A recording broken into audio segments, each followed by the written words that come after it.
Number 1, পেটের চামড়া ও পেশি প্রসারিত হওয়া। আপনার শিশু যখন বড় হতে থাকে এর সাথে কিন্তু চামড়া আর পেশিগুলোও কিন্তু বাড়তে থাকে, আর এটা গর্ভাবস্থার শেষের দিকে আরও বেশি বাড়তে থাকে, যার ফলে কিন্তু পেটের নাভিতে ব্যথা করে।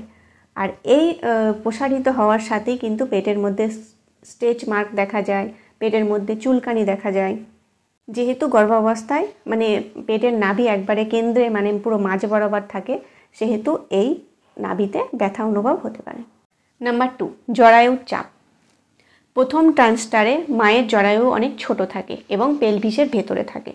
এবার সেটা যখন মানে জরায়ুটা যখন আস্তে আস্তে বড় হতে থাকে তখন তা পেলভিসের বাইরে চলে যায়, আর কি হয় সেখানে গিয়ে পেটের বাইরের দিকে চাপ দিতে থাকে।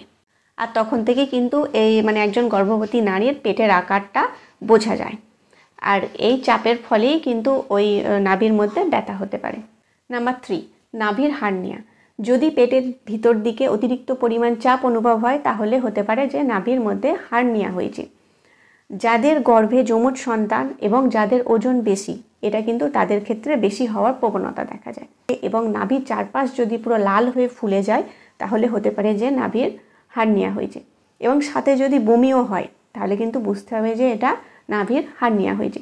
তো সেক্ষেত্রে আপনাকে অবশ্যই দ্রুত চিকিৎসকের পরামর্শ নিতে হবে।